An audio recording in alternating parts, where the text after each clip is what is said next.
कर लें कि अर्ली मैरिज हो क्यों नहीं पा रही। हाँ, अब yes it's a solution, obvious है अभी तक हमारी डिस्कशन से। तो कल्चरल रीजंस भी हैं और भी बड़ी रीजंस हैं, आप क्या समझते हैं, आपका क्या इसमें इनटेक है? आई बिलीव के नंबर वन चीज़ ये है कि पेरेंट्स रेडी नहीं है, और वो हमारे कल्चर में एक चीज़ डेवलप हो चुकी है कि आपकी उम्र 25-30 साल होगी, आप अच्छा अर्न करोगे, अच्छे से मुराद है कि 6 और 7 फिगर्स आपकी होंगी, तो तब आपकी शादी हम करेंगे। इसके साथ साथ फिर बाज़ औक़ात बच्चे चूँकि खुद बहुत से हराम वेन्यूज़ में, यूथ बहुत हराम वेन्यूज़ में ऑलरेडी इन्वॉल्व होती है, तो वो कहते हैं why to take responsibility. Waste का भी तो यही है ना, वो कहते हैं यार जब हम शादी के बगैर सारा कुछ कर सकते हैं तो then there is no need कि हम शादी करें और रिस्पॉन्सिबिलिटी अपने सर पे लें। तो ये रीज़न्स हैं। इसके अलावा मैंने ये बहुत ऑब्जर्व किया है कि हमारे लिए जिस तरह आपने खुद बताया था, जेन ज़ी शॉर्टकट्स के लिए शॉर्टकट्स की तरफ जाती है, तो वो अपनी जो डिज़ायर्स हैं उनके लिए दे हैव टू स्ट्रगल। यानी स्ट्रगल से मुराद है कि उनको जल्दी रिस्पॉन्सिबल होना पड़ेगा, उनको अपने हाउस चोर्स में हेल्प करनी पड़ेगी अपने पेरेंट्स के साथ, जिम्मेदार बोथ मेल्स एंड फीमेल्स।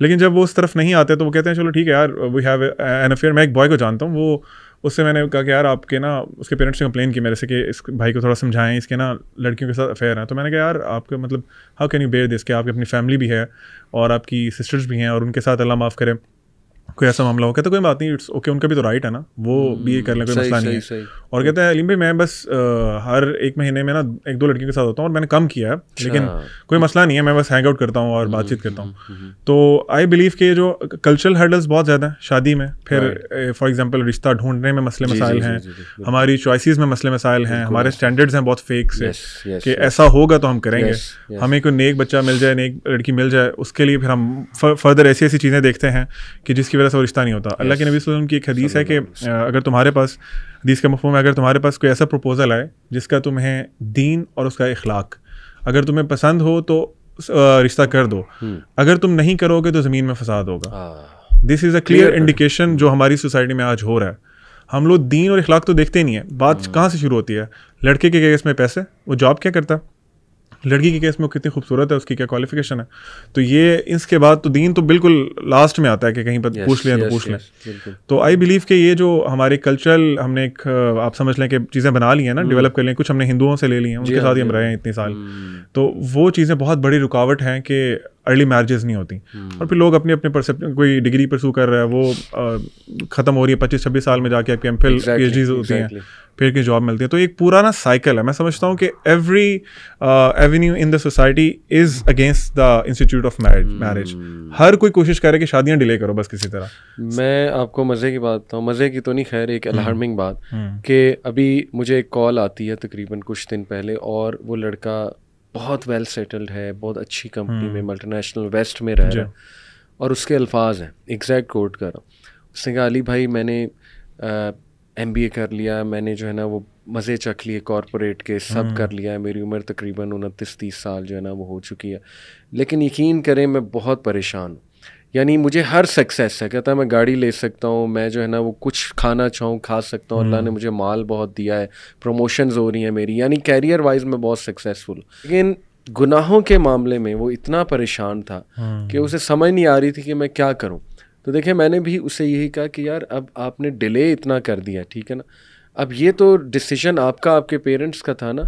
29-30 साल अगर उम्र हो गई है तो इससे पहले क्या होता रहा, इससे पहले कैरियर फोकस था ना। तो जाहिर है कि अब आप ब्लेम नहीं कर सकते किसी चीज़ को कि जी कि ये मेरे साथ क्यों हो रहा है। ऑब्वियस सी बात है कि ब्लेम सबसे पहले हमारे ऊपर खुद आता है कि हमने जिस माइंडसेट के साथ कैरियर बनाना शुरू किया, उसके बाद फिर ये रिस्क तो लेना पड़ेगा, इस गुनाह की तरफ तो जाना पड़ेगा। आप यूनिवर्सिटी स्टूडेंट से पूछें अगर उनकी प्रायोरिटीज़ क्या हैं, तो आपको बहुत कम लोग होंगे, और वो भी वो लोग होंगे जिनको अपने ईमान की, तकवा की टेंशन है कि हम अल्लाह ने हमें अकाउंटेबल ठहराना है। वो कहेंगे यार we want to get married. बिल्कुल। बाकी आप जिससे भी पूछें, लड़का लड़की, वो आपको बताएगा यार मैं अभी अगर BS कर रहा हूँ तो इसके बाद मैंने फलां फील्ड में MPhil करना है, उसके बाद मैंने PhD करना है, फिर मैंने पोस्ट डॉक के लिए बाहर चले जाना। तो उनकी लाइफ की प्रायोरिटी शादी नहीं है, क्योंकि उनको वही वाले मसला जो आप बता रहे थे, they don't need it, they don't need. घर की जिम्मेदारियां, फिर बच्चे आके कहते हैं जी कि मेरी अम्मी कहती हैं कि पहले बेटियों की तो होने दो, ये अच्छा लगता है कि पहले बहन बैठी हुई है और तुम्हारी हो जाए, तो मतलब पता नहीं ये कहाँ से ये कल्चरल चीज़ें जो है वो आ रही हैं। अली भाई, वो हमारा एजुकेशन सिस्टम है और स्पेशली जो टीचर्स हैं, देखें हमारे इस्लामिक, देखें ये इस्लामिक कॉन्सेप्ट है ना, शादी जो है इस्लाम के अंदर एक चीज़ है, निकाह वसल्लम फरमाया कि निकाह मेरी सुन्नत है। हमारे 1 क्लास से लेके PhD तक you can't find a single chapter importance of marriage. ठीक है, देखिए हमारी पूरी एजुकेशन सिस्टम और मीडिया ने ये बताया, जिस तरह अब्दुल भाई कह रहे हैं कि हमने शादी को डिले करना है। और एक बात समझें कि शैतान के लिए सबसे मज़ेदार चीज़, सबसे अच्छी चीज़ और बेस्ट चीज़ उसके लिए क्या है कि मियाँ बीवी आपस में ना रहें। ही लव्स दैट कि जब वो टूटते हैं, लेकिन वो उससे पहले ही बहुत प्रिपरेशन कर चुका हुआ है, वो जोड़ने ही नहीं दे रहा, वो जुड़ने ही नहीं दे रहा। वो कह रहा है कि आप हराम करो, इट्स सो इजी। बिल्कुल, बच्चों को क्या बताया जा रहा है कि इट्स अ बिग रिस्पांसिबिलिटी, क्योंकि हमारे बच्चे प्रॉपर डराया जाता है कि तू की करेंगे शादी करके। वो एक बड़ा फेमस है ना कि तुम्हारी शादी कर देंगे तो तुम कैसे चलाओगे, तो बड़े उसको नेगेटिवली इतना ज्यादा वो डिमोरलाइज कर दिया जाता है लड़के लड़की दोनों को। लड़कियों को कहा जाता है कि तुम पता चलेगा ससुराल जाके तुम्हें। बल्कि इसमें एक वो जोक भी बना है कि एक बच्चा कहता जी कि जब भी मुझसे कोई अलमारी उठवानी हो ना, बड़ी चीज उठवानी हो, तो अम्मी अब्बू कहते हैं कि नहीं तुम जवान हो गया, करो कहाँ। जैसे मैं कहता हूँ शादी कर दे, कहते लो तुम तो अभी बच्चे। तो अली भाई ये ना हमें खुद जो है ना गाइड करना पड़ेगा, और मीडिया का इसमें बहुत बड़ा रोल है। मीडिया को रिस्पॉन्सिबिलिटी लेनी चाहिए, और बड़े बड़े जो कॉर्पोरेट बिजनेस वाले लोग हैं, इवन ऐड आना चाहिए। देखिए शादी के ऊपर ऐड आना चाहिए। ऐड किसके ऊपर आ रहा है? डेट पे, डेटिंग एप्स के लिए आपके जगह आप देख लें कि आपको एड्स मिलेंगे। लेकिन अगर हम जैसे लोग या स्कूल कॉलेजेस और प्राइवेट यूनिवर्सिटीज़ को रन कर रहे हैं, वो कंपेन, देखिए हर चीज़ की कंपेन हो सकती है। पोलियो की कंपेन हो सकती है, मिसाल दे रहा हूँ, ठीक है ना, डेंगू की कंपेन हो सकती है, वाई नॉट शादी की कंपेन। तो जब हम इंपॉर्टेंस नहीं बता रहे, बच्चे को तो इंपॉर्टेंस पता ही नहीं है। बच्चे को क्या इंपॉर्टेंस पता है? बच्चे को बस ये पता है कि ये लड़की है, लड़की को पता है ये लड़का है, और I have to manage my desires, किस तरह भी मैं करूं, मुझे ये अपने आप को फुलफिल करना है। लेकिन चैनलाइज नहीं कर रहे। तो जब हमारे इदारे या बड़े लोग जिन्होंने बड़ी बड़ी यूनिवर्सिटीज़ और बड़े बड़े स्कूल कॉलेजेस को चला रहे हैं, वहाँ पे स्टूडेंट्स को ये तालीम नहीं दी जाएगी कि ये आपकी एज है, अब रेडी हो जाओ। कुछ कोर्सेज, कुछ डिप्लोमा कोर्सेज, फ्री चीज़ें बताई जाएं कि ये पाथवे है जी शादी का, तो उनको पता ही नहीं है कि असल में जो पोस्ट मैरिज जो चीजें होती हैं, रिस्पांसिबिलिटीज हैं। क्योंकि देखिए मूवीज क्या दिखा रही हैं, मूवीज वो दिखाती हैं कि they live ever after happily, उसके बाद मूवी खत्म हो जाती है, बाद की चीजें वो दिखाते ही नहीं है। मैं आपको एक कोट कर देता हूँ, अपने भाई हैं माशाल्लाह, आप सबको पता है, उनके बेटे 19 साल में शादी हुई, अभी वो 22 साल का है माशाल्लाह। उसके 2 बच्चे हैं, 1 बच्चा है बहरहाल, और A लेवल्स के बाद उसकी शादी कर दी उसके फादर ने।